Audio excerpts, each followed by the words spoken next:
महाभारत का युद्ध आखिरकार समाप्त हो चुका था। जीत के बाद पांडव सहित भगवान श्री कृष्ण अपने अपने गंतव्य की ओर कूच कर गए। कृष्ण द्वारका पहुंचे और उनके साथ अब महायोद्धा अर्जुन भी थे।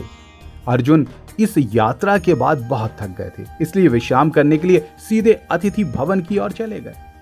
संध्या हो चली थी और भोजन का समय हो गया, इसलिए रुक्मणी जी ने कृष्ण के सामने भोजन परोसा। तो कृष्ण मुस्कुराते हुए बोले, घर में अतिथि आए हो तो भला हम उनके बिना भोजन कैसे कर सकते हैं। रुक्मणी जी ने कहा, भगवान आप आरंभ तो कीजिए भोजन, मैं अर्जुन को अभी बुला कर लाती हूँ। और ये कहकर रुक्मणी जी ने अतिथि गृह का रुख कर लिया। जैसे ही रुक्मणी जी पहुंची तो उन्होंने देखा कि अर्जुन तो सोए हुए हैं, लेकिन उनके रोम रोम से कृष्ण नाम की ध्वनि प्रस्फुटित हो रही है। लेकिन ये क्या, रुक्मणी जी गई तो थी अर्जुन को जगाने, लेकिन खुद ही मंद मंद स्वर में ताली बजाकर भजन करने लगी। कुछ समय बीता, नारद जी पहुंचे भगवान श्री कृष्ण के पास और सामने भोजन की थाली परोसी हुई देखकर बोले कि भगवान भोग ठंडा हो रहा है, प्रारंभ कीजिए। कृष्ण ने वही उत्तर दिया, अतिथि के बिना भला हम भोजन कैसे कर सकते हैं। नारद जी बोले, तनिक रुकिए प्रभु, मैं अभी अतिथियों को बुलाकर लाता हूँ।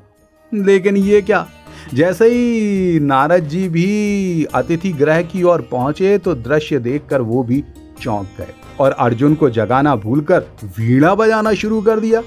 इधर सत्यभामा जी पहुंच गई श्री कृष्ण जी के पास और बोली, प्रभु भोग ठंडा हो रहा है, आप प्रारंभ कीजिए। भगवान वही बोले जो पहले बोल चुके थे, हम अतिथि के बिना भला भोजन कैसे कर सकते हैं सत्यभामा। ये सुनकर सत्यभामा जी बोली कि तनिक रुकिए प्रभु, मैं खुद जाती हूँ अतिथि गृह और सभी अतिथियों को बुलाकर लाती हूँ। लेकिन हुआ वही, सत्यभामा जी अतिथि गृह तो पहुंची, लेकिन वो भी भजन में डूब गई। उन्होंने देखा कि अर्जुन सोए हुए हैं और उनका रोम रोम कृष्ण नाम का कीर्तन कर रहा है। रुक्मणी जी ताली बजाकर भजन कर रही हैं और नारद जी वीणा वादन, वो भी जगाना भूल गई और उन्होंने नाचना शुरू कर दिया। इधर भगवान परेशान हो गए। उन्होंने कहा, ये क्या, सब बोल कर तो जाते हैं भोग ठंडा हो रहा है, आप शुरू करिए, लेकिन किसी को चिंता ही नहीं। चलकर देखता हूँ कि आखिरकार क्या कुछ चल रहा है।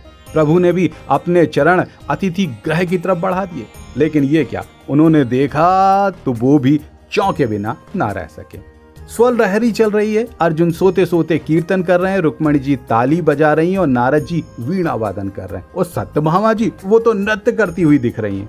ये देखकर भगवान के नेत्र सजल हो गए और प्रभु ने अर्जुन के चरण दबाना शुरू कर दिया।